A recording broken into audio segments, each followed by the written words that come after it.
जय हिंद दोस्तों, स्वागत है आपका भाई पढ़ ले के यूट्यूब चैनल पर। तो आप जिस वीडियो का बहुत दिन से वेट कर रहे थे, पीआईबी के एनालिसिस की वीडियो है ना। आपको पता है कि मैं हर 5 दिन में एक वीडियो लेके आता हूँ, जिसमें मैं पिछले 5 दिन की जितनी भी इंपॉर्टेंट करंट अफेयर्स की वीडियो है उन्हें कवर करता हूँ, है ना। तो 26 से 31 जुलाई तक की जो भी करंट अफेयर्स होगी उसे हम आज की क्लास में कंप्लीट करेंगे। अब देखो जरा, आई होप आप लोगों की पढ़ाई भी अच्छी चल रही होगी, है ना। क्योंकि अगर आप इस वीडियो तक आए हैं तो ये समझ लीजिए कि आप बहुत ही सीरियस एस्पिरेंट हैं। मैं ऐसा क्यों बोल रहा हूँ? क्योंकि मैक्सिमम लोग इन वीडियोस को नवंबर, दिसंबर, जनवरी में देखेंगे। तब तक आप इन्हें रिवाइज करके आगे बढ़ चुके होंगे, है ना। और जो भी अच्छे से प्रिपेयर कर रहे हैं, प्रीवियस ईयर क्वेश्चंस को देखे, उन्हें पता है कि क्यों पीआईबी का एनालिसिस इंपॉर्टेंट है। ठीक। अब देखो, कोई भी क्लास स्टार्ट करते हैं हमें पता होना चाहिए कि उस क्लास में हम क्या करने वाले हैं। ठीक है, तो यहाँ पर भी मैं पहले आपको बता देता हूँ कि इस क्लास में हम क्या करने वाले हैं। सबसे पहले आपको पता है पीआईबी के जब आप मतलब कि डेली जो आर्टिकल्स हैं वो चेक करेंगे तो आपको वहाँ पे जाके समझ में आएगा कि दिन के 50 आर्टिकल्स, अब 50 के 50 आर्टिकल्स में से फिल्टर करना कि कौन सी चीज़ इंपॉर्टेंट है, उसमें से इंपॉर्टेंट कीवर्ड्स उठा के उन्हें समझना बहुत डिफिकल्ट टास्क है। ठीक है, तो उसी टास्क को इजी मैं आपके लिए कर देता हूँ। उसमें से जो भी इंपॉर्टेंट करंट अफेयर्स है, एग्जाम ओरिएंटेड करंट अफेयर्स है, वही सिर्फ मैं आपके सामने लेके आता हूँ। बाकी करंट अफेयर्स को मैं आपके सामने लेके नहीं आता। ठीक है, उसमें से भी जो इंपॉर्टेंट चीजें हैं उसे ही हम डिस्कस करते हैं जो आपको एग्जाम में हेल्प करेंगे। ठीक है, लाइक इधर देखिए, यहाँ पर हम सबसे पहले देखेंगे कोई भी चीज क्यों न्यूज में है, हम उसे क्यों पढ़ रहे हैं। फिर उससे रिलेटेड कॉन्सेप्ट, लाइक कोई स्कीम आ गई, अब उस स्कीम में भी आपको क्या पढ़ना है ये आपको पता होना चाहिए, तो वो हम देखेंगे। देन अगर कोई इंपॉर्टेंट कीवर्ड है, लाइक समझ लो ऐसा बोला गया कि रामसर साइट ऐड करी गई, रामसर साइट क्या है, वेटलैंड्स क्या है, उससे रिलेटेड चीजें हम देखेंगे। ठीक है, एक एग्जाम्पल के तौर पे बता, वही इंफॉर्मेशन रिलेटेड टू इट, जो भी कंटेंट रहेगा it will be exam oriented, कुछ भी एक्स्ट्रा मैं नहीं बताने वाला हूँ जिससे आपका टाइम वेस्ट हो, इसीलिए पूरे हफ्ते की वीडियो भी 1 घंटे की मैक्सिमम रहती है। ठीक है, देन उसके बाद क्वेश्चंस। क्वेश्चंस क्या है? क्वेश्चंस का मतलब सिंपल है कि जब मैं आपको आपके साथ ये लेक्चर ले रहा हूँ, ठीक है, आप इस लेक्चर को देख रहे होंगे, तो मैं बहुत से क्वेश्चंस पूछूँ बीच बीच में कि इसका मतलब क्या होता है कमेंट सेक्शन में बताओ, ठीक है, उसका मतलब क्या होता है कमेंट सेक्शन में बताओ। इससे होगा क्या, मुझे भी समझ में आएगा कि कौन सा स्टूडेंट जो है वो सीरियसली पढ़ रहा है। ठीक है, प्लस आपकी आपकी भी एंगेजमेंट क्लासेस के साथ बढ़ेगी। आपका भी जब मैं रिप्लाई करूंगा तो आपको समझ में आएगा कि हाँ जो आपने चीज़ बताई है वो ठीक है या नहीं है। ठीक है, अब सीधा क्लास की तरफ बढ़ते हैं और टाइम वेस्ट नहीं करेंगे। टाइम वेस्ट क्या, पहले समझना बहुत ज़रूरी है ना, क्या सही है क्या गलत। अब देखो क्या हुआ, रिसेंटली एंशंट बुद्धिस्ट साइट है ऑफ सारनाथ, उसे यूनेस्को की वर्ल्ड हेरिटेज लिस्ट में ऐड किया गया। ठीक है, अब क्या है कि आपको क्या क्या याद रखना है, ठीक है, वो आपको यहाँ पर देखना है। सबसे पहले ये 45th प्रॉपर्टी है इंडिया की, ठीक है, जिसे ऐड किया गया है यूनेस्को की वर्ल्ड हेरिटेज लिस्ट। ठीक है, अब मेरा क्वेश्चन आपसे क्या रहेगा, मेरा क्वेश्चन ये रहेगा कि ये तो 45th है, फर्स्ट कौन सी थी? कमेंट सेक्शन में आप मुझे बताएंगे। ठीक है, अब क्या है ना, जो से पीडीएफ पढ़ेंगे उनको तो समझ नहीं आएगा भाई कि ये फर्स्ट क्यों लिखा है ऊपर। तो उनको फायदा है जो क्लास देखेंगे, क्योंकि बहुत सारी चीजें ऐसी है जो सिर्फ एक वर्ड लिखा होगा और मैं समझा दूंगा, तो क्लास में जो होगा उसे समझ में आएगा, जो नहीं होगा उसके तो ऊपर से निकल जाएगा कि ये बताया भी था या नहीं। ठीक है, अब क्या है, इस चीज को आपको समझना है कि ये जो वर्ल्ड हेरिटेज लिस्ट में जो बुद्धिस्ट साइट है सारनाथ की जिसे ऐड किया गया है, ठीक है, इसको कहाँ पर ऐड किया गया, ठीक है, मतलब कि कौन सा वो सेशन हुआ जहाँ पर इसे ऐड किया गया। तो वर्ल्ड हेरिटेज कमेटी का ही 48th सेशन था साउथ कोरिया में, वहां पे इसे ऐड किया गया। ठीक है, अब ये चीज मैंने क्यों हाईलाइट नहीं करी है, देखो मैं स्टार्टिंग से बहुत ही बेसिक से क्यों बता रहा हूँ कि मैंने कौन सी चीज हाईलाइट करी है कौन सी नहीं करी है, कि जनरल नॉलेज के लिए आप पता कर लो कि वर्ल्ड हेरिटेज कमेटी कहाँ हुई है, बट याद रखने की जरूरत नहीं। ठीक है, फिर लोकेशन कहाँ है इस ancient Buddhist site of Varanasi की, तो आपको याद रखना है सारनाथ की, वाराणसी उत्तर प्रदेश। ठीक है, गौतम बुद्धा ने इधर अपना पहला सरमन जो है वो डिलीवर किया था, इस वजह से ये न्यूज़ में रहता है। और इसको क्या बोलते हैं, जो फर्स्ट सरमन जो डिलीवर किया था उस पूरे के पूरी चीज को एंशंट हिस्ट्री के टर्म्स में क्या बोला जाता है, धर्मा चक्रा परावर्तना। ठीक है, परावर्तन बोलेंगे, परावर्तना बोल लो, एक ही बात है। ठीक है, इस चीज को भी याद रखना है कि ये जो एंशंट बुद्धिस्ट साइट है सारनाथ की, इसमें और कौन कौन सी चीजें हैं जो इंक्लूडेड थी। ये तो एक वाइड टर्म होगी कि ancient Buddhist site of Sarnath, but इसके अंदर भी क्या क्या आता है तो याद रखना है आपको। चौखंडी स्तूपा और आर्कियोलॉजिकल रिमेन्स जो है सारनाथ के, उसमें क्या क्या आता है, जैसे धामिक स्तूपा, धर्मराजिका स्तूपा, मुलागंधाकुति विहार और अशोकन पिलर।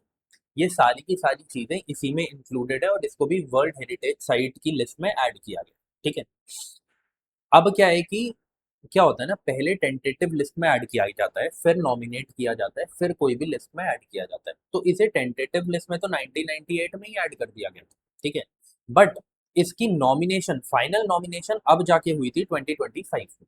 ठीक है, फिर अब 2026 में इसे वर्ल्ड हेरिटेज लिस्ट में ऐड किया गया। तो हो सकता है, आपको पता है यूपीएससी वाले कैसे घुमाते हैं, वो बोल देंगे कि इसे टेंटेटिव लिस्ट में 2025 में ऐड किया गया एंड देन 2026 में इसे यूनेस्को की वर्ल्ड हेरिटेज लिस्ट में ऐड कर दिया गया। बट आपको पता है वो ऐसे ही घुमाते हैं, इस वजह से ही मैंने ये यहाँ पर बोल्ड में लिखा है कि आपको समझ में आ जाए कि इसे टेंटेटिव लिस्ट में तो 1998 में ही लिस्ट कर दिया गया। ठीक है, आगे बढ़ते हैं। अब देखो, एक पोर्टल बनाया गया है। ठीक है, PM Vidya Lakshmi portal. Portal का काम क्या होता है आपको पता है ना, आप उस साइट पे जाते हैं, वहां जाकर जिस भी फंक्शन के लिए उस साइट को बनाया गया है उस फंक्शन को पूरा किया जाता है। अब द क्वेश्चन इज दिस कि इसको किस फंक्शन के लिए बनाया गया। ठीक है, तो सबसे पहले आपको पता होना चाहिए कि ये एक सेंट्रल सेक्टर इनिशिएटिव है। ठीक है, सेंट्रल सेक्टर इनिशिएटिव है। दो टाइप के इनिशिएटिव होते हैं, centrally sponsored, centrally sector. Centrally sector जो होते हैं उनको क्या किया जाता है, पूरी तरीके से जो सेंटर है, जो सेंट्रल गवर्नमेंट है वो पैसा देती है। सेंट्रली स्पॉन्सर में क्या होता है कि सेंटर जो है वो कुछ पैसा देता है, स्टेट जो है कुछ पैसा देता है, ये डिफरेंस है। तो ये सेंट्रल सेक्टर स्कीम। ठीक है, अब इसमें क्या किया जाएगा, इसमें collateral free education loans provide करे जाएंगे और भी चीजें हैं जो आगे मैं आपको बताऊंगा। ठीक है, बट इतना समझ लो कि जो बच्चे हैं उनको एजुकेशन में कोई प्रॉब्लम ना आए, उसके लिए यहाँ पे क्या किया जा रहा है, उसके लिए लोन्स प्रोवाइड करेंगे। बट ऐसा नहीं है कि कितना भी लोन प्रोवाइड कर दिया जाए, उसके लिए भी एक कैप लगाई हुई है, उसके बारे में भी अभी हम थोड़ी देर में बात करेंगे। ठीक है, अब ऑब्वियसली जब हम एजुकेशन से रिलेटेड बात करें, एजुकेशन लोन से रिलेटेड बात करें, तो मिनिस्ट्री कौन सी होगी, मिनिस्ट्री ऑफ एजुकेशन। ठीक है, अब हम बात करेंगे कि कौन से इंस्टीट्यूशन को टारगेट किया जा रहा है, कितना लोन प्रोवाइड करा जाएगा, ये सारी चीजें हम देख लेते हैं।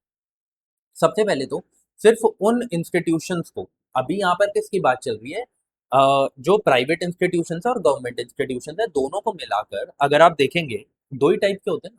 ठीक है, या तो फिर क्या होगा, जो स्टेट है या सेंटर है वो स्पॉन्सर कर रही होगी, वो इंस्टीट्यूशन पे इंक्लूड करो अभी। ठीक है, तो जो NIRF का डेटा आता है, ठीक है, उसमें आपको पता है कि लिस्ट किया जाता है सारे कॉलेजेस को बेस्ड ऑन वेरियस थिंग्स। ठीक है, कि सारी चीजें देखी जाएगी, इंफ्रास्ट्रक्चर कैसा है, जो मतलब कि रिजल्ट्स आए हैं वो किस हिसाब के आए हैं, वो सारी चीजें इधर देखी जाती हैं। उसके बेसिस पे लिस्ट किया जाता है कॉलेजेस को।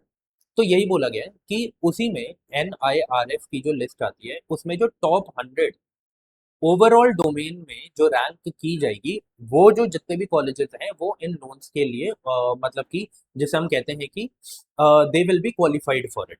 ठीक है, उसके बाद अगर उनमें से कोई स्टेट इंस्टीट्यूशंस हैं, ठीक है, उनमें से कोई स्टेट इंस्टीट्यूशंस है जो स्टेट के कॉलेजेस हैं, अगर उनकी इसी लिस्ट में 100 से लेके 200 तक भी रैंकिंग है तो उनको भी इसमें ऐड कर दिया जाएगा। बट एक और चीज है कि अगर सेंट्रल गवर्नमेंट के कोई इंस्टीट्यूशन है तो डजेंट मैटर कि उनकी रैंक क्या है, उन सबको इसमें इंक्लूड किया जाए। ठीक है, तो ये चीज है जो आपको समझनी पड़ेगी, यहाँ पर यूपीएससी जो है आपको घुमाएगा। ठीक है, लाइक इधर आपको क्या याद रखना है कि स्टेट इंस्टीट्यूशन है तो 101 से 200 रैंक वालों को भी इंक्लूड किया जाएगा। जो NIRF की टॉप 100 रैंकिंग में होंगे, चाहे वो प्राइवेट हो चाहे वो गवर्नमेंट हो, उसको दिया जाएगा। बट गवर्नमेंट के केसेस में ऐसा होगा, अगर वो सेंट्रल गवर्नमेंट मतलब सेंट्रल गवर्नमेंट का इंस्टीट्यूशन है, तो वो सारे के सारे इंस्टीट्यूशंस में ये लोन दिया जाएगा। ठीक है। अब क्या है, कोलेटरल फ्री रहेगा। कोलेटरल फ्री आपको समझ में आ गया होगा। कोलेटरल फ्री का मतलब क्या है कि कुछ भी गिरवी नहीं रखना पड़ेगा। लाइक आप होम लोन लेने जाते हो या प्रॉपर्टी के ऊपर लोन लेते हो, तो क्या होता है कि आपकी प्रॉपर्टी को क्या किया जाता है, उसके पेपर्स रख लेती है जो बैंक होता है, वो रख लेता है। बट कोलेटरल फ्री का मतलब क्या है कि गिरवी कुछ भी नहीं रखना।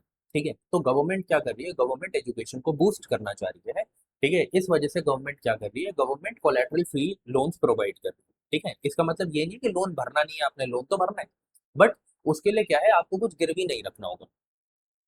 उसके बाद आगे मैं आपको कुछ चीजें बताता हूँ। यस, मैक्सिमम लोन कितने का दिया जा सकता है, 10 lakhs का। इससे ज़्यादा लोन नहीं दिया जाएगा। ठीक है। तो मैक्सिमम लोन जो है, जो कैप लगी हुई है, वो लगी हुई है कि 10 लाख तक का लोन दिया जाएगा। उसके बाद क्या है कि 3% एनुअल इंटरेस्ट सबवेंशन का मतलब क्या है कि जो रेट दिए जाते हैं बैंक्स के द्वारा, उससे 3% कम रेट पर ये दिया जाएगा। तो और ज़्यादा सहूलियत हो गई है ना। उसके बाद ये बोला गया है कि एटलीस्ट 1 लाख स्टूडेंट पर साल इस स्कीम के तहत बेनिफिशियरी होंगे, बेनिफिट होगा उन्हें। ठीक है। और ये सब जो सारा काम मैं आपको बता रहा हूँ, ये इसके लिए ही क्या बनाया गया है, पीएम विद्या लक्ष्मी पोर्टल। अब आपको पूरी कहानी समझ में आ गई होगी, है ना। ये पोर्टल ही इस काम के लिए बनाया गया है कि कोलेटरल फ्री लोन्स प्रोवाइड करे जाएं स्टूडेंट्स को, उनको बेनिफिट किया जाए, एजुकेशन को बूस्ट करना है हमारे देश के अंदर, है ना। तो उसलिए ये काम किया जाए। आगे बढ़ते हैं। अब क्या है कि यहाँ पर बिल मतलब कि जैसे हम कहते हैं कि बिल लाया गया था, अब तो वो एक्ट बन गया है। ठीक है। बट बिल लाया गया था ये। ठीक है। अब तब की करंट अफेयर्स है, तो इसलिए अभी बिल है। अभी आगे आके एक्ट बन जाएगा, तब भी समझ लेंगे। ठीक है। अभी क्या है कि आपको पता है कि जिस तरीके से एग्जाम लीक चल रहे हैं ना, और भी बहुत डिफरेंट तरीके से मतलब कि आपको तो पता ही है किस तरीके से एग्जाम्स को उन लोगों के लिए आसान बना दिया जाता है जिनके पास पैसा है एग्जाम क्लियर करने को। ठीक है। तो उसके लिए ही गवर्नमेंट ने पॉजिटिव स्टेप लिया है। बट एंड फैक्टर क्या है, इम्प्लीमेंटेशन। अगर इम्प्लीमेंटेशन नहीं हो रहा, तो फिर आप 1 करोड़ का फाइन लगा लो या 100 करोड़ का, इट डजेंट मैटर। ठीक है। बट गवर्नमेंट ने अपनी तरफ से एक पॉजिटिव स्टेप लिया, जिसमें उन्होंने 2024 में भी ये एक्ट लागू कर दिया गया था। क्या नाम है इसका, public examination prevention of unfair means. ठीक है। ये एक एक्ट था जो 2024 में भी इसे जिसे हम कहते हैं कि इसे लागू कर दिया गया था। बट अब इसको अमेंड करके इसकी जो पनिशमेंट्स है उन्हें और ज्यादा स्ट्रिक्ट किया गया है। ये कोई नया बिल नहीं है, ये सिर्फ एक अमेंडमेंट है 2024 के एक्ट पर। ठीक है। अब इसमें क्या किया गया, पहले जो मतलब कि इम्प्रिजनमेंट हुआ करती थी, ठीक है, वो 3 to 5 years की होती थी। अब उसे बढ़ा के 5 to 10 years कर दिया गया है, डिपेंडिंग ऑन दी केसेस। ठीक है। इंडिविजुअली अगर कोई इंसान काम कर रहा है, चीटिंग करवा रहा है या किसी भी तरीके से पेपर लीक कर रहा है, तो 50 लाख का फाइन लगेगा, अप टू। ठीक है। अगर कोई प्रॉपर सिंडिकेट है, बहुत सारे लोग आपस में आके मिल गए हैं और वो एक सिंडिकेट चला रहे हैं, वो पैसा लेगा, वो एग्जाम पेपर देगा, वो वहां पर चीटिंग करवाएगा। ठीक है। ऐसा कुछ हो रहा है, पूरा सिंडिकेट है, तो वहां पर ऑब्वियसली इम्प्रिजनमेंट ज्यादा होगी, 7 year इन जेल मिनिमम। यहाँ क्या है, 5 to 10, तो यहाँ पे मिनिमम 5 है, यहाँ पर मिनिमम 7। वहीं पर एक्सटेंडेबल टू 10 years, वही हमने देख लिया। फाइन क्या है, अप टू 10 करोड़। फाइन क्या है, अप टू 10 करोड़। यहाँ पे क्या था, 50 लाख, यहाँ पे 10 करोड़, ऑब्वियसली क्योंकि सिंडिकेट। ठीक है।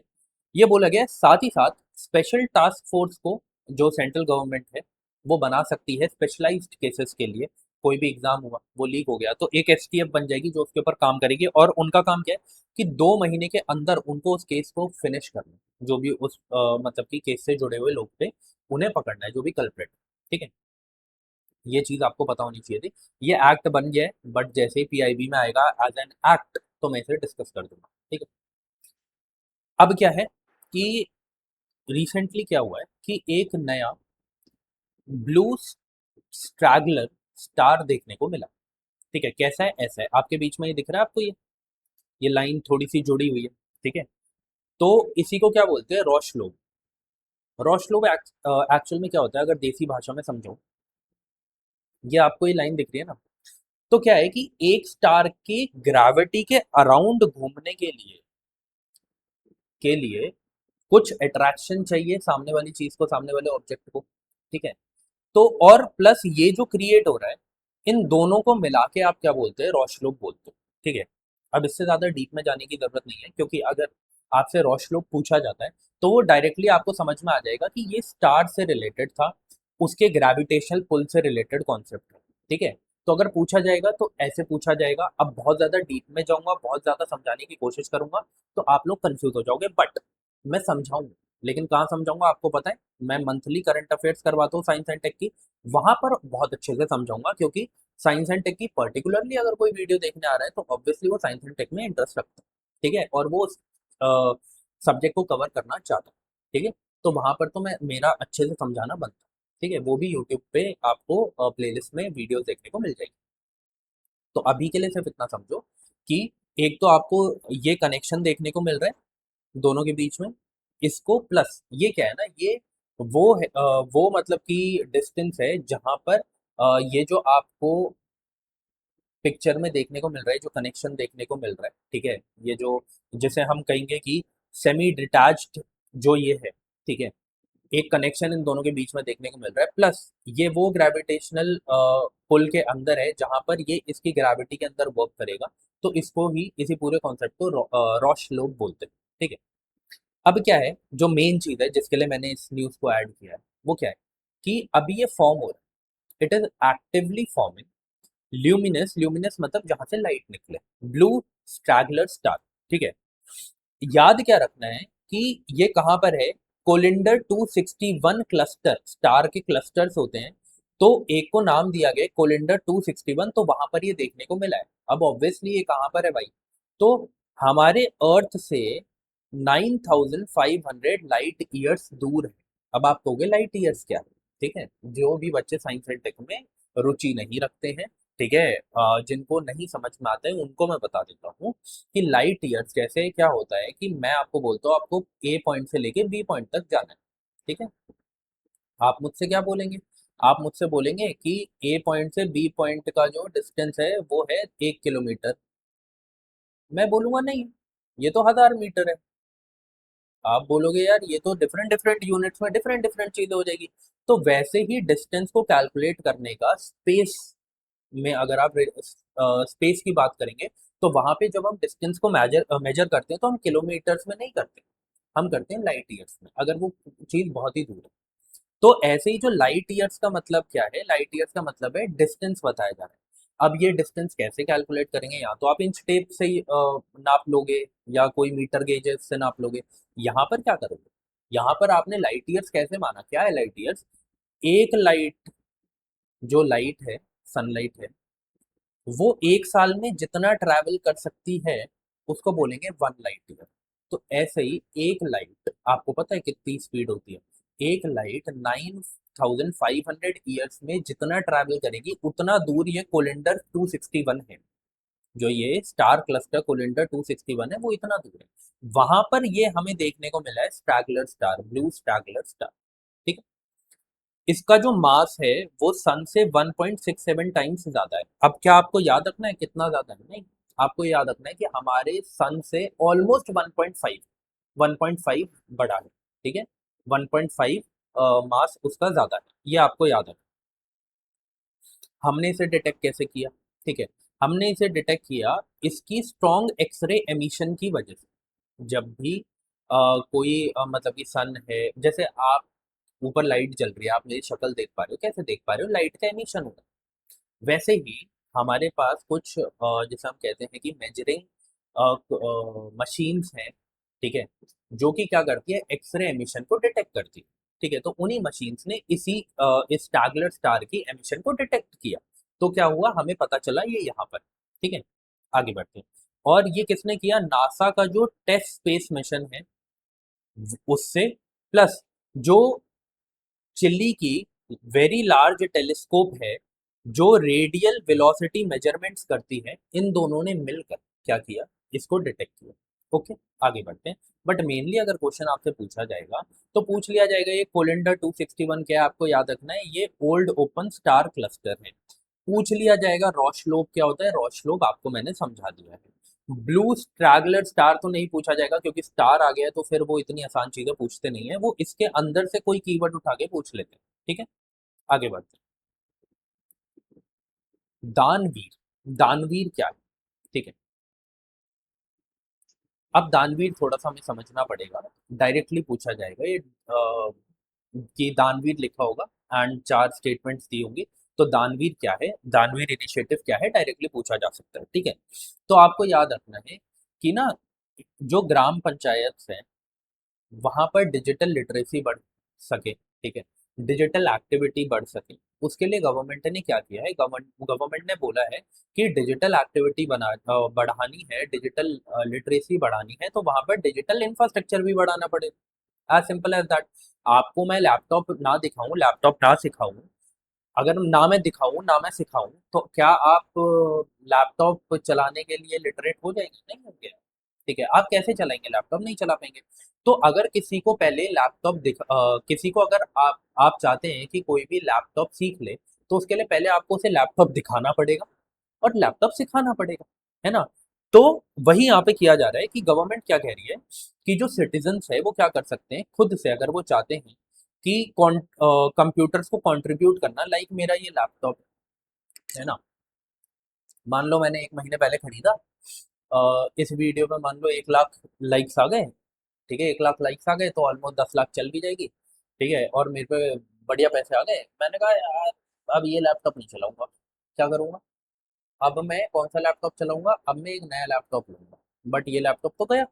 तो क्या है कि गवर्नमेंट कह रही है कि अगर आप कंट्रीब्यूट करना चाहते हो वॉलेंटेरिली, तो आप यहाँ पर कंट्रीब्यूट कर सकते हो, ये दानवीर इनिशिएटिव है। ठीक है, बट उसमें भी एक चीज है, उसमें ये चीज है कि quality verified pre approved computer bundles को ही आप क्या कर सकते हैं, आप वॉलेंटेरिली मतलब कि डोनेट कर सकते हैं। ठीक है, मिनिस्ट्री कौन सी है? Ministry of Panchayati Raj. National informatics centre and डिजी हार्ट जो है वो इसके डेवलपर्स। ठीक है, ये चीज आपको याद रखनी थी। आगे बढ़ते हैं। कोल एक्सचेंज रूल्स, अभी क्या है, 2026 के कोल एक्सचेंज रूल्स आए हैं। ठीक है, तो यहाँ पर देख लेते हैं क्या चेंजेस हुए। ठीक है, सबसे पहले ना क्वेश्चन क्या है, जब भी कोई चीज होती है लाइक रूल्स आ गए, अब आपको पता होना चाहिए कि ये रूल्स जो है वो लेके कौन आता है। ठीक है, कोल कंट्रोलर ऑर्गेनाइजेशन, अच्छा ये रूल्स लेके आता है, इनका और क्या क्या काम है ये भी पता होना चाहिए। तो सबसे पहले तो ये रजिस्टर करते हैं, इनके पास रजिस्टरिंग अथॉरिटी है, रेगुलेट करते हैं किसको? कोल की बात चल रही है तो कोल माइंस को।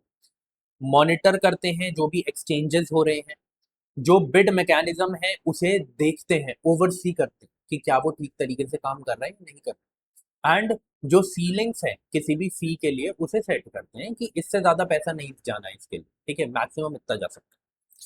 उसके बाद क्या है कि अब 25 ईयर्स के लिए रजिस्ट्रेशन करवाया जाएगा। ठीक है, अगर अगर अगर वो कंपनीज एक्ट 2013 के अंदर रजिस्टर होता है। ठीक है, पहले ये जो पीरियड था ये कम था। फिर नेट वर्थ जो है वो ये है कि मिनिमम नेटवर्थ जो है उन्हें 50 करोड़ की मेंटेन करके रखनी है, ये कोल एक्सचेंज रूल्स में मतलब कि अपडेट किया गया। उसके बाद जो ओनरशिप है ना वो डीम्यूचुअलाइज्ड होनी चाहिए। ऐसा नहीं होना चाहिए, इस चीज को समझो कि मैनेजमेंट के पास ट्रेडिंग राइट्स हो, ऐसा नहीं होना चाहिए। मैनेजमेंट के पास कोई भी ट्रेडिंग राइट्स नहीं होने चाहिए। ठीक है, तो डीम्यूचुअलाइज्ड ओनरशिप होनी चाहिए। सिंगल मेंबरशिप इक्विटी भी जो है वो 5% से ज्यादा नहीं होनी चाहिए। सिंगल मेंबर के पास जो सिंगल मेंबर जो उसे ओन कर रहा है उसकी जो इक्विटी है वो 5% से ज्यादा नहीं होनी चाहिए। ठीक है, जो एग्रीगेट मेंबर है, बाकी जो मेंबर्स हैं उनकी जो होल्डिंग है वो मिलाकर 49% से ज्यादा नहीं होनी चाहिए। जो नॉन मेंबर हैं, ठीक है, उनकी जो होल्डिंग है वो 25% तक ही होनी चाहिए, वो भी 5 साल के बाद, जब आपने उसे खोला है उसके 5 साल के बाद। ठीक है, ये ऐसा क्यों किया गया है, इतनी सारी चीजें क्यों करी जा रही है, ताकि एंटर करना इजी हो जाए इस सेक्टर में, कोल सेक्टर में। एंड जो अभी one seller to many buyers वाला फॉर्मेट चल रहा है कि बायर्स तो बहुत है, सेलर एक है, वो चेंज होकर मेनी टू मेनी में कन्वर्ट हो जाए। ठीक है, चाहे कमर्शियल माइनर्स हो, कैपिटिव माइन ओनर्स हो, पीएसयूज हो, small and medium non regulated consumers हो, सब इसमें पार्टिसिपेट कर सकते हैं। क्यों किया गया है? ताकि इजी टू एंटर वाला गेम बनाया जा सके। ठीक है, आगे बढ़ते हैं। हाँ, और एक सेटलमेंट गारंटी फंड भी होना चाहिए अगर कुछ गलत हो जाता है। ठीक है, इन केस मतलब कि जो वो कंपनी है वो कोलैप्स कर जाती है, तो उस केस में 50% का लिक्विड सेफ इंस्ट्रूमेंट्स आपको रखने पड़ेंगे, ताकि ऐसा हो जाता है तो आप लिक्विडेट कर सकते हो अपनी कंपनी। ठीक है, आगे बढ़ते हैं। डीएफएस, डीएफएस का मतलब क्या है? Department of financial services. उन्होंने अभी recently protection and indemnity insurance product को लॉन्च किया है भारत मैरीटाइम इंश्योरेंस पूल के अंडर। अब इस चीज को समझने की कोशिश करना कि मैं क्यों पढ़ा रहा हूँ। ऐसे तो बहुत सारी चीजें लॉन्च करी जाती है, क्योंकि ये हमारे देश का पहला sovereign backed protection and indemnity insurance product है, जिसमें जो थर्ड पार्टी लाइबिलिटी है वो 1.5 बिलियन यूएस डॉलर्स का इंश्योरेंस कवर करेगी। दिस इज द रीजन कि मैंने इसे किया है। क्यों? क्योंकि ये पहला है ऐसा। और किसके अंडर है ये? भारत मैरीटाइम इंश्योरेंस पूल, जिसमें अब बहुत सारे लोग आकर पैसा जिन्होंने पूल किया है और उसके बाद इंश्योरेंस प्रोवाइड करते हैं, तभी इतना बड़ा इंश्योरेंस दिया जा रहा है। इसको किसने लॉन्च किया है? जो हमारी मिनिस्ट्री ऑफ फाइनेंस है उसके under department of financial services आता है, उसने इसे लॉन्च किया। ठीक है, इसको डिजाइन किसने किया है? The new India assurance company limited ने पहली बार जो इसका मतलब कि पेरेंट फ्रेमवर्क कि इसका फ्रेमवर्क किसने बनाया है? तो वही मैंने बोला, under Bharat maritime insurance pool. ठीक है, पहला रेसिपेंट कौन है? पहले रेसिपेंट का मतलब क्या है कि पहली बार ये इंश्योरेंस लिया किसने? Shipping corporation of India. इस वजह से भी ये लिमिटेड, इस वजह से भी ये इंपॉर्टेंट। ठीक है, तो बस इस वजह से मैं पढ़ा रहा हूँ। मेनली आपको क्या पता होना चाहिए किसके अंडर आता है, क्योंकि क्या करेंगे अब ना, वो लिख देंगे एक स्टेटमेंट में under Bharat maritime insurance pool, और यहाँ पर ना मिनिस्ट्री ऑफ शिप्स डाल देंगे। ठीक है, शिपिंग से रिलेटेड जो मिनिस्ट्री है वो डाल देंगे, और आपको कंफ्यूज कर देंगे, बट आपको याद रखना है मिनिस्ट्री ऑफ फाइनेंस। ठीक है, क्या क्या चीजें कवर करती है that is not that important, purpose तो यूजुअली यूपीएससी करेक्ट देता है। खेलता कहाँ पे? मिनिस्ट्री में खेलता है। ठीक है, पहले की जगह इधर 10 बार डाल देगा, 2 बार डाल देगा। ठीक है, यहाँ खेलता है, किसके अंडर है वो याद रखना। ठीक है, आगे बढ़ते हैं। जो कैबिनेट है रिसेंटली उसने समुद्र मंथन को, जैसे हम कहते हैं कि अप्रूव किया। समुद्र मंथन किस चीज से रिलेटेड है? आपको पता है क्रिटिकल मिनरल्स हमारे लिए कितने इंपॉर्टेंट है, तो क्रिटिकल मिनरल्स के ही एक्सप्लोरेशन के लिए समुद्र मंथन निकाला गया है, जिसमें नेशनल ऑफशोर एक्सप्लोरेशन किया जाएगा। ठीक है, उससे रिलेटेड ये स्कीम 2026 में ही इसे लॉन्च किया गया। ठीक है, और इसकी जो डेट है कि कब तक का ये प्रोग्राम है, ठीक है, कब तक की ये स्कीम है, 2030-31 फाइनेंशियल ईयर 2030-31, मतलब 2031। ठीक है, अब इस चीज को समझो कि हमारा इसमें एम क्या है। हमारा एम ये है कि हमें 600 मिलियन मेट्रिक टन ऑफ, जो इंपॉर्टेंट है मैं उसे वो सिर्फ बता रहा हूँ। ठीक है, 600 million metric tonne of oil equivalent in reserve करना है अपने। अब आप बोलोगे ये ऑयल इक्विवेलेंट क्या है? देखो क्या होता है, इस चीज को समझने की कोशिश करना। आपने क्या किया? आपने क्रूड ऑयल को बर्न किया। आपने क्रूड ऑयल को क्या किया है? बर्न किया है, क्रूड ऑयल को बर्न किया। उसमें से पावर एनर्जी निकली, एनर्जी से आपने पावर बनाई। वो जो पावर है उसी की जो स्टैंडर्ड यूनिट है वो ऑयल इक्विवेलेंट है, कि उस पर्टिकुलर क्रूड ऑयल से कितनी एनर्जी कन्वर्ट हुई है, कितनी पावर आई। ठीक है, तो वो ऑयल इक्विवेलेंट है। अब ये उन लोगों को समझ में नहीं आएगा जो सिर्फ पीडीएफ देख लेंगे टेलीग्राम चैनल पे जाकर। तो इसलिए मैं कहता हूँ क्लास में आओ, चीजों को समझो। ठीक है, ज्यादा टाइम नहीं है, हफ्ते में यू कैन कॉन्ट्रीब्यूट, कॉन्ट्रीब्यूट कह रहा हूँ, आप इस 1 घंटे को, इस 1 घंटे की वीडियो को ले सकते हैं। एक एक हफ्ते में आपको इतना अपनी प्रिपरेशन में कंट्रीब्यूट करना ही पड़ेगा। ठीक है, साथ ही साथ हम चाह रहे हैं कि इंडिया का जो टोटल हाइड्रोकार्बन रिसोर्स है ना, वो 1600 वही million tonne of oil equivalent के बराबर हो जाए। ठीक है, मतलब कि 2200 के बराबर हो जाए, MTOE के अभी क्या है 1600। ठीक है, प्लस हम ये चाहते हैं कि हमारा जो domestic oil and gas production है वो 62 MMTOE से 80 MMTOE तक बढ़ जाए।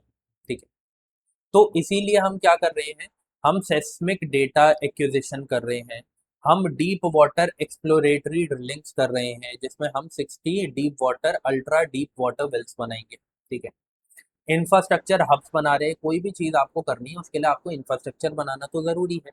और प्लस फिर जब इंफ्रास्ट्रक्चर बना लोगे, एक्सट्रैक्ट कर लोगे, तो मैन्युफैक्चरिंग हब्स भी चाहिए, तो उसके लिए मैन्युफैक्चरिंग जोन्स भी बन रही है। बट ये सारी चीज़ें इंपॉर्टेंट नहीं है, टारगेट इज इंपॉर्टेंट। ठीक है, आगे बढ़ते हो। Ministry is important, ministry of petroleum and natural gas. आगे बढ़ते हो। अब देखो जरा, प्रधानमंत्री सूर्य सरोवर योजना आई है, ये क्या है? ठीक है, कैबिनेट ने इसे अप्रूव कर दिया है। किया क्या जा रहा है कि फ्लोटिंग सोलर फोटोवोल्टिक प्रोजेक्ट्स बनाए जा रहे हैं। मतलब कि आपको पता है ये समुद्र है, समुद्र है। ठीक है, समुद्र में आपको पता है हीट ज्यादा होने की वजह से इवेपोरेशन भी ज्यादा होता है। तो एक चीज वो भी इससे कंट्रोल होगी। क्या किया जाएगा, जो सोलर पैनल्स हैं उन्हें यहाँ पर लगाया जाएगा, उन्हें यहाँ पर लगाया जाएगा। कैसे होंगे सोलर पैनल्स? फ्लोटिंग होंगे। ऑब्वियसली वाटर पे लगा रहे हो, फ्लोटिंग ही रहने देने पड़ेंगे। ठीक है, तो फ्लोटिंग सोलर पैनल्स ये होंगे यहाँ पर आपको देखने को मिलेंगे, जिसमें सोलर एनर्जी की वजह से एनर्जी को स्टोर किया जाएगा और उसे बाद में यूज किया जाएगा ग्रीन एनर्जी की तरफ। ये एक पॉजिटिव स्टेप है। तो उसी से रिलेटेड ये क्या है, प्रधानमंत्री सूर्य सरोवर योजना। डायरेक्टली पूछा जाएगा और चार ऑप्शन दिए जाएंगे, तो उसमें से आपको करेक्ट बताना पड़ेगा। बहुत ही उल्ट पटांग सी और टर्म रिलेटेड स्टेटमेंट्स होगी, बट जब तक आपको ये पता नहीं है कि फ्लोटिंग सोलर फोटोवोल्टिक प्रोजेक्ट्स यहाँ पे लॉन्च किए जा रहे हैं, तब तक आपको पता नहीं होगा ये क्या है। ठीक है, अब क्या है कि MNRE, ministry of renewable energy, SECI, solar energy corporation of India, ये इसकी nodal ministry, ministry of renewable energy, implementation agency SECI, solar energy corporation of India, ये दोनों इसको देखेंगे। ठीक है, हमारा क्या है, हमारा जो एम है वो ये है कि 5 gigawatt of floating solar photovoltaic जो एनर्जी है वो हमें क्रिएट करनी है 2030-31 तक। ठीक है, ये भी प्रोजेक्ट 2026 का है। ठीक है, 2030 से 31 फाइनेंशियल ईयर तक ये चलेगा। NISE ने ये एस्टिमेट किया है कि हमारा जो पोटेंशियल है ना, we are talking about potential not our goal, ये हमारा पोटेंशियल है। पोटेंशियल क्या है? 102.18 गीगावाट पावर। ठीक है, 1 करोड़ रुपए की असिस्टेंस प्रोवाइड करी जाएगी जब कोई भी प्रोजेक्ट कमीशन किया जाएगा। फिर उसमें ग्रांट प्रोवाइड करी जाएगी 50 लाख की, अगर वो एनवायरमेंटल स्टडीज या एनवायरमेंटल फीजिबिलिटी के ऊपर काम कर रहे हैं तो। ठीक है, इससे क्या होगा, लैंड को भी कंजर्व किया जाएगा, एक्स्ट्रा लैंड नहीं चाहिए प्रोजेक्ट के लिए। प्लस क्योंकि आप क्या करेंगे, आप सोलर पैनल्स लगाएंगे वाटर के ऊपर, तो हीट ज़्यादा होने की वजह से जो वाटर इवेपोरेशन अभी हो रहा है वो भी कम हो जाएगा। ठीक है, प्लस इम्पैक्ट क्या होगा, जो हमारा CO2 रिडक्शन का जो हमारा टारगेट है उस पर पॉजिटिव इफेक्ट पड़ेगा। जो हमारे 2030 के क्लाइमेट गोल्स हैं उसको भी ये हेल्प करेगा उसे अचीव करने के लिए। ठीक है, एंड 16,000 से 17,000 की जो जॉब्स हैं वो इस सेक्टर में क्रिएट होगी। आगे बढ़ते हैं। ओके, अब कुछ चीज़ें जो होती हैं वो क्या होती है, पढ़ो आगे बढ़ो, पढ़ो आगे बढ़ो, वही है ये। इन्हें कहता हूँ मैं पॉइंटर्स, इन्हें मैं क्या कहता हूँ, पॉइंटर्स। तो ये उन्हीं में से चीज़ें हैं। क्यों बता रहा हूँ, रीज़न भी कि क्वेश्चन पूछे जाते हैं। इंडिया वर्ल्ड का सेकंड लार्जेस्ट सप्लायर बन गया ऑफ सी फेयरर्स। सी फेयरर्स कौन होते हैं?